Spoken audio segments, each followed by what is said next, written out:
Sveiki gyvi. Šiandieną yra balandžio 1, melagių diena, bet aš tikrai nemeluosiu.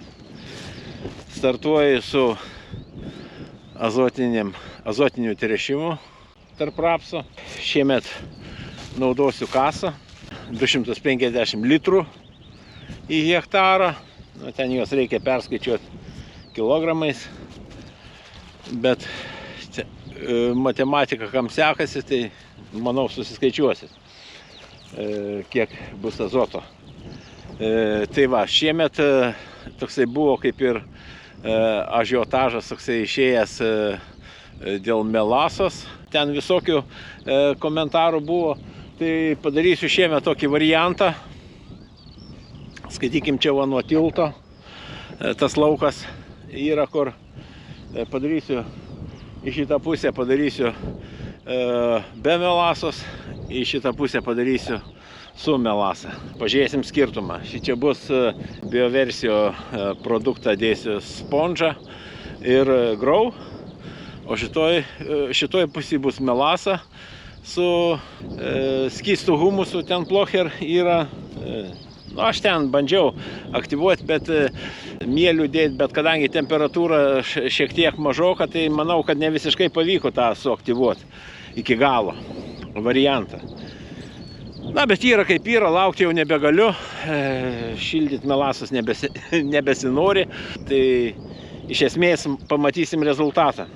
Tai melasa dedasi, dar kartą pasikartosiu, tam, kad sušvelnintų, kad mažiau degintų mikroorganizmus esančius dirvoje.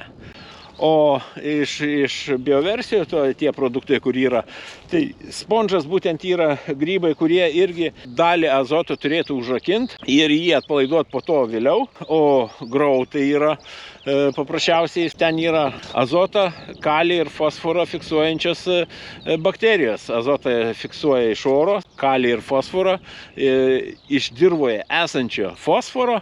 Iš neprieinamo padaro prieinamą. Tas pats ir su kaliu. Iš neprieinamo į prieinamą atpalaiduoja. Esmė va tokia būtų šito. Pažiūrėsim, koks bus rezultatas, koks skirtumas. Pasėliai čia labai panašus, čia tas tankumas, sakykim, visa kita, bet vizualiai pažiūrėsim. Aš nemanau, kad čia turėtų būti didelis skirtumas, nes ir tas variantas yra tikrai, aš manau, mano galvai yra tikrai nėra blogas. Ir manau, verti dėmesio. Tiek vienas, tiek kitas variantas. Tai ką, startuojam, maišomės mišinius ir važiuojam į lauką.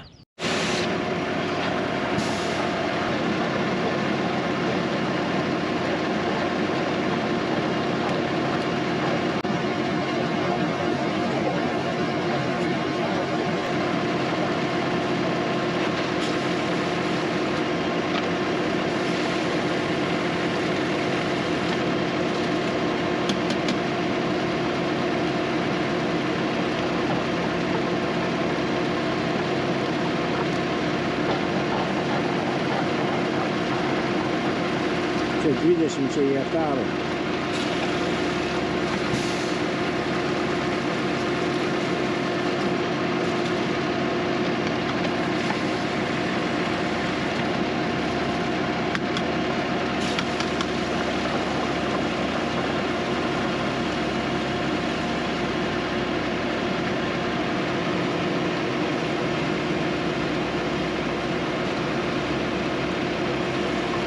Kartu su kasu pilam grau ir spondžą.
Šiandien dirvas matosi gan gražiai užlašėjai, nu yra lašelių su laistymo purštukais ir ant lapų.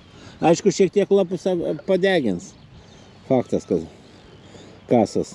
Čia buvo toksai klausimas, ar geriau purkšti ar laistyti, tai kasui kasa, ta prasme. Tai rapsui vienareikšmiškai geriau laistyti yra, nes reikia kuo mažiau, kad degintų lapus. O kviečiam nematau problemas, galima purkšti, galima laistyti.